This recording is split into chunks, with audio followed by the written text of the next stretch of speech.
This is Democracy Now!, democracynow.org, War, Peace, and the Presidency. I'm Amy Goodman with Nermeen Sheikh.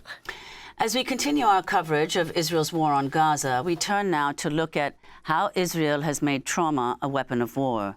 That's the headline to a recent essay in The Guardian by our next guest, the award-winning journalist and author Naomi Klein, who examines how memorials to the October 7th attacks have stirred support for Israel's limitless violence. She writes, quote, "It's a simple fable of good and evil in which Israel is unblemished in its innocence, deserving unquestioning support, while its enemies are all monsters deserving of violence unbounded by laws or borders, whether in Gaza, Jenin, Beirut, Damascus, or Tehran."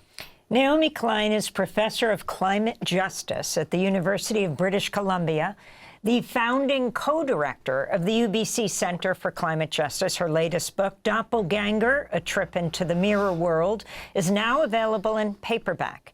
She's the author of many other books, including The Shock Doctrine, The Rise of Disaster Capitalism. Naomi, it's great to have you back in our New York studio, but horrifying during these times. If you can respond first to what's happening on the ground in Gaza, in Lebanon, and then if you can relate it to this piece that you just wrote for The Guardian. Sure. Well, I think the first thing that what we need to understand, and I think we have seen this in the clips and in your previous interview, is that though the Israeli government likes to frame everything that is happening now as a response to October 7th, this is a pre-existing agenda. I mean, this is the settler movement, Ben Gvir. I mean, all of these figures have always wanted Gaza depopulated. They've always wanted to settle Gaza. They've always believed it is part of so-called Greater Israel. So does Netanyahu. It's part of their coalition agreement dating back to 2022, right? That they want the whole thing, and also the West Bank, by the way. So, I've written before about how states of shock are often exploited very cynically to ram through a pre-existing agenda. And I think that's absolutely what we're seeing. But in order for that to work, the state of shock needs to be continued, heightened. There can never be a recovery. So the Israeli society needs to be re-shocked and kept in this kind of trauma loop. And that's what this piece about the kind of trauma industry is about. And I want to be very clear. People have a right to grieve their loved ones. This is not about families gathering in grief. This is not about the right to remember and honor. It's about state-orchestrated and manipulated trauma. It's memorialization from above, right? Not from below. For a very specific end. And people in the Netanyahu government have been very clear that really what they're doing with the way they are telling the story of October 7th is creating what they call a new national identity. And it's a national identity that uses the trauma of that day to create a story that fuses October 7th with the Holocaust, and then uses that as the excuse for the genocide that we're seeing right now. So, when we think about the horrors that you've already outlined today on the show, and frankly every show, right? The deliberate starvation, the torment of an entire population, the torture of an entire population, the deliberate humiliation. How do you, and I think we all ask ourselves this question, how are people able to rationalize it, right?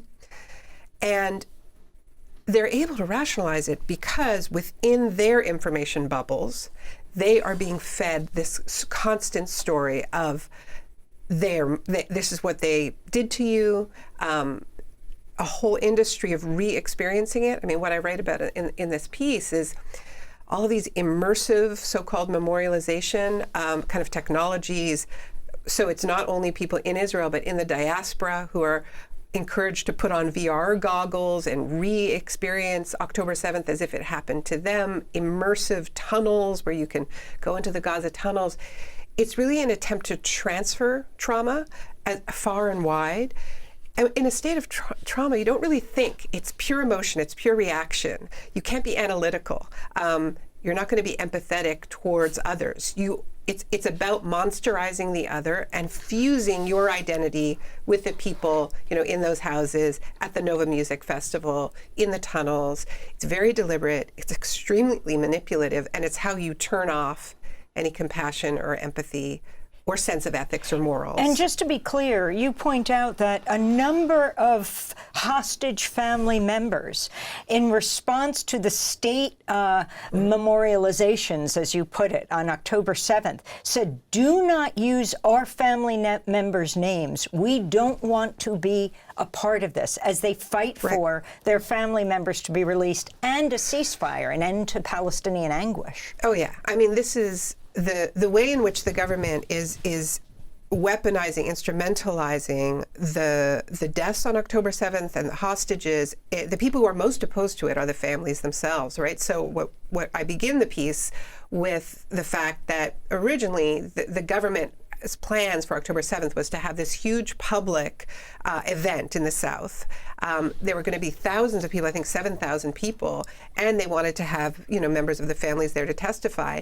And kibbutz after kibbutz that was really, on the front line, like kibbutzim, like Be'eri said, we're not participating in this. Then family members said, not only are we not participating, you can't use our child's name, you can't use their image, which is not to say that they're not grieving. They had their own private, dignified ceremonies, vigils, for people who are still alive.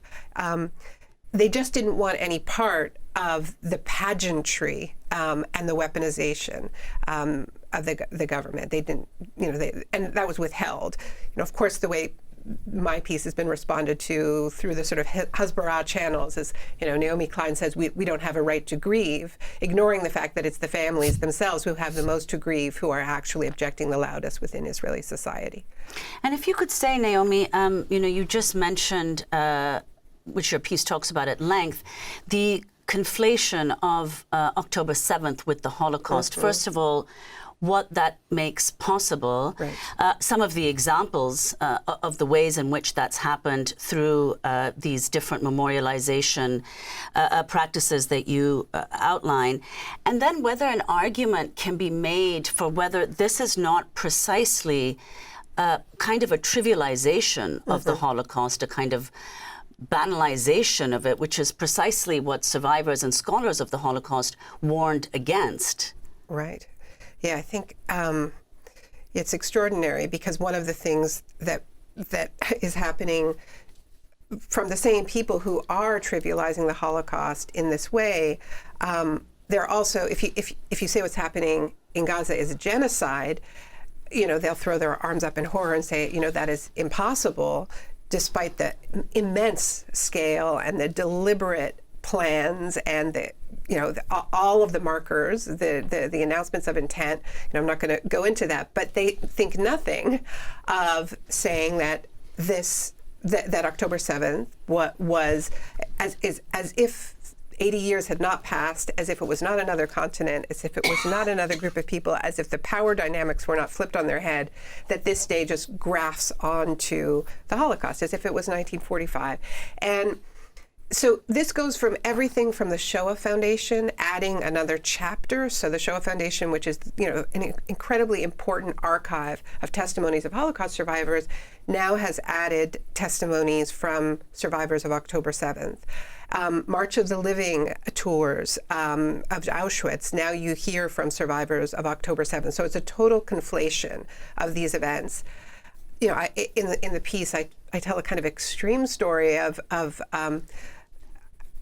they call it an art project. I wouldn't call it an art project, but it was a bizarre kind of stunt of creating a juxtaposition of the iconic memorial to the victims of the Holocaust in Berlin and hanging a pair of mocked up, bloodied pants that were to symbolize sexual violence on October 7th, and suspending them over that memorial with drones to say, and then saying "never again?" ? As if this is all the same event. Now, you asked about, well, what are the implications of this? The implications are that if you do conflate these events, of course, it justifies any response, right? And more than that, if you cast Palestinians as Nazis, if you create this continuum, this absolutely false continuum, then it actually post facto does a lot more work than that, because then if Palestinians are Nazis, then the original crime in the creation of the State of Israel, which is the Nakba, which is the mass forced ethnic cleansing, displacement of hundreds of thousands, more than 700,000 Palestinians, who had nothing to do with the Holocaust, is like after the fact justified, right? So if they're Nazis, then the original crime that Israel can't look at in its founding is sort of after the fact justified. This is the psychology of it. Of course, it makes no sense, but this is why it's very dangerous, and it's why we're seeing this acceleration of kind of finish the job Nakba from Israeli politicians.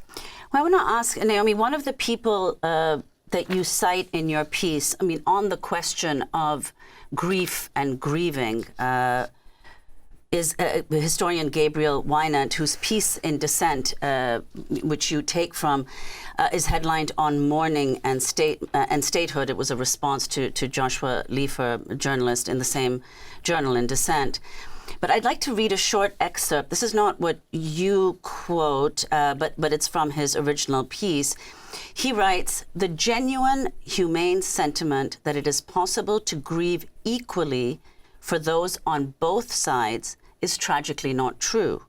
One side has an enormous grief machine, the best in the world, up and running, feeding on bodies and tears and turning them into bombs. The other is starved for grief." Mm-hmm. Now, Gabriel wrote that piece less than 1 week after October 7th. Now it's over a year, over 42,000 Gazans killed.